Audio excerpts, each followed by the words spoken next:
Salam sejahtera Malaysia, denyut nadi suara rakyat bergema di channel ini.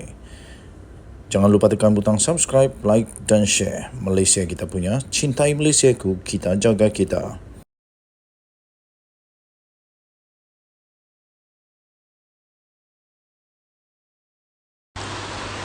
Salam sejahtera Malaysia, denyut nadi suara rakyat bergema di channel ini.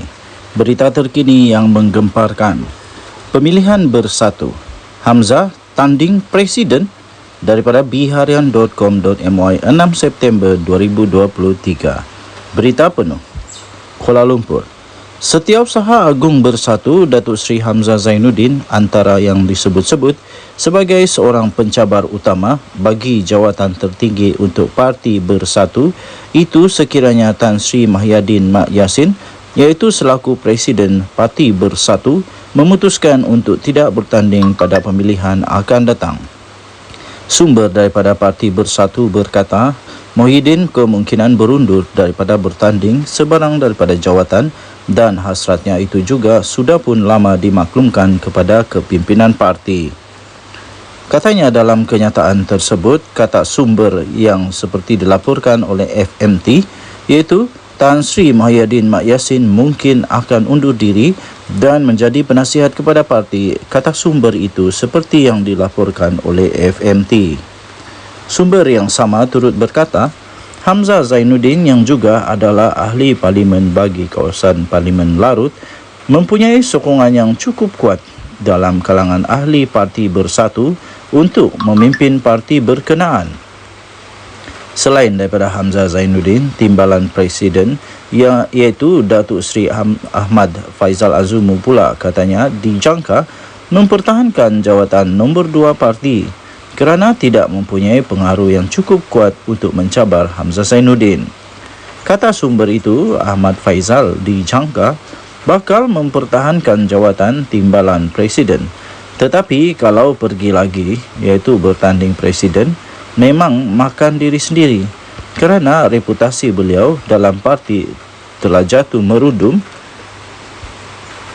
setelah beliau kalah di dalam PRU yang akan datang. Hamzah pula sebaliknya, kredibiliti beliau terbukti dengan memegang pelbagai jawatan, antaranya ahli Parlimen Larut, Ketua Pembangkang di Dewan Rakyat dan Setiausaha Agung Bersatu serta Perikatan Nasional. Ahmad Faizal dijangka mempertahankan jawatan timbalan Presiden. Tetapi kalau pergi lagi iaitu bertanding untuk jawatan Presiden, memang makan diri sendiri kerana reputasi beliau dalam parti jauh jatuh merudum selepas pemimpin itu gagal memimpin Perikatan Nasional menang di Negeri Sembilan. Katanya, sumber itu lagi, memang laluan mudah untuk Hamzah menang tanpa bertanding katanya. Pada Mei lalu, pemilihan Majlis Pimpinan Tertinggi MPT dan Bahagian Bersatu ditangguhkan sehingga 18 bulan lagi bagi memberi ruang untuk menghadapi pilihan raya negeri PRN. Bagaimanapun, penangguhan itu tidak termasuk pemilihan peringkat cawangan. Sumber sama memaklumkan berdasarkan perlembagaan parti, mana-mana ahli yang berhasrat untuk bertanding jawatan top 5 atau kedudukan 5 tertinggi parti mesti menganggotai MPT sekurang-kurangnya 2 penggal penuh. Kata sumber itu lagi, boleh bilang dengan jari siapa MPT yang sudah 2 penggal. Hamzah Zainuddin, Ahmad Faizal, Wan Saiful Wanjan, Ronald Kiandi, Rosul Wahid, Razijuddin diantaranya, kata sumber itu. Ditanya mengenai Datuk Seri Muhammad Azmin Ali, sumber itu berkata bekas Menteri Besar Selangor itu tidak layak untuk bertanding kerana hanya dilantik ke jawatan MPT dan bukannya melalui pemilihan parti. Namun katanya keadaan itu boleh berubah sekiranya perlembagaan parti dipindah untuk membolehkan mana-mana ahli bersatu bertanding jawatan lebih tinggi. Sementara itu, Ketua Penerangan Bersatu Datuk Razali Idris ketika dihubungi oleh FMT berkata, pemilihan akan dimuktamadkan pada mesyuarat pimpinan parti yang diadakan selepas PRK di Johor selesai. Kata sumber itu lagi, tangguh 18 bulan maksimum.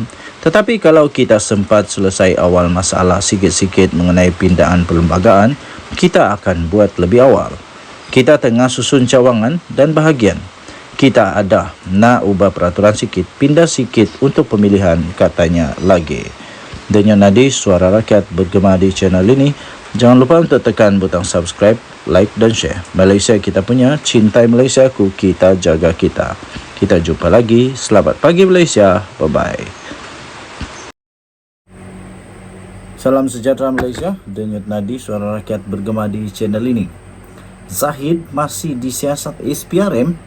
Ini jawapan daripada Ketua Pesuruhjaya SPRM Negara Malaysia, Azam Baki. Kita tahu baru-baru ini Zahid Hamidi telah dibebaskan ataupun telah dilepaskan tanpa dibebaskan, ataupun aku tidak tahulah apa bahasa undang-undang dia, tapi dia menang tapi belum menang betul-betul lah begitu. Jadi kemudiannya ada persoalan sama ada Zahid masih disiasat SPRM atau tidak. Ini jawapan daripada Azam Baki daripada bharian.com.my. Ketua Pesuruhjaya Suruhanjaya Pencegahan Rasuah Malaysia SPRM Tan Sri Azam Baki ditemui pemberita selepas beliau menyempurnakan perasmian persidangan penyelidikan governance, integriti dan anti rasuah anjuran bahagian perancangan governance nasional atau BPGN SPRM di Ibu Negara. Jadi kemarin Mahkamah Tinggi Kuala Lumpur telah melepas tanpa membebaskan Datuk Seri Ahmad Zahid Hamidi daripada 12 tuduhan pecah amanah, 8 tuduhan rasuah dan 27 kes pengubahan wang haram milik Yayasan Akal Budi yang diasaskannya. Pejabat Peguam Negara kemudian yang menjelaskan permohonan untuk melepaskan tanpa membebaskan Ahli Parlimen Bahagian Datuk itu daripada keseluruhan 47 pertuduhan itu dibuat berdasarkan alasan yang telah dikemukakan dan diterima oleh mahkamah dan disifatkan oleh Hakim Datuk Laureate Collins Lawrence Sikora sebagai kukuh. Pihak pendakwaan juga berpendapat amat penting untuknya serta Suruhanjaya Pencegahan Rasuah Malaysia meneliti dan menyiasat dakwaan Timbalan Perdana Menteri yang juga Menteri Kemajuan Desa dan Wilayah itu bahawa beliau menjadi mangsa pendakwaan terpilih oleh kerajaan yang terdahulu. Ketua Pesuruhjaya SPRM iaitu Tan Sri Azam Baki ketika ditemui media pada persidangan penyelidikan governance, integriti dan anti rasuah peringkat kebangsaan kali kedua di sini pada hari ini ditanya mengenai tindakan lanjut pihaknya dalam kes Ahmad Zahid Hamidi itu. Beliau juga ditanya oleh pemberita sejauh mana agensi itu akan menjalankan siasatan setelah Mahkamah Tinggi membebaskan Ahmad Zahid Hamidi daripada 47 tuduhan pecah amanah, rasuah dan pengubahan wang haram dana Yayasan Akal Budi itu. Ini jawapan beliau. Katanya, itu saya tak pasti. Saya serahkan kepada pegawai saya untuk siasat. Saya juga fikir apa yang diperjelas di mahkamah dikemukakan oleh pihak pendakwaan itu adalah jawapannya. Jawabnya ringkas. Pada prosiding Isnin lalu, pihak pendakwaan mengemukakan 11 alasan ketika memohon mahkamah untuk memberhentikan prosiding kerana berhasrat untuk menyiasat kes itu dengan lebih mendalam.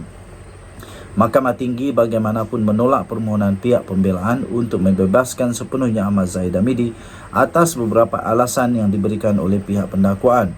Ia termasuklah terdapat keperluan untuk menyiasat tuduhan dengan lebih lanjut dan alasan penubuhan RCI bagi menyiasat kandungan buku My Story Justice in the Wilderness oleh bekas Peguam Negara Tan Sri Tommy Thomas, terutama berkaitan dakwaan ada pendakwaan terpilih. Okey, so jawapan daripada Azam Baki ialah dia kata, itu saya tak pasti. Saya serahkan kepada pegawai saya untuk siasat. Saya juga fikir apa yang diperjelas di mahkamah dikemukakan oleh pihak pendakwaan itu adalah jawapannya. Jawapannya kata Azam Baki secara ringkas. Okey, so kita harap semoga semua rakyat Malaysia dapat bertenang dan kita terima keputusan daripada mahkamah. Tetapi kalau ada siasatan lebih lanjut, kita serahkan sepenuhnya kepada Perundangan Negara Malaysia. Dan yang tadi suara rakyat bergema di channel ini, jangan lupa tekan butang subscribe, like dan share. Bye-bye.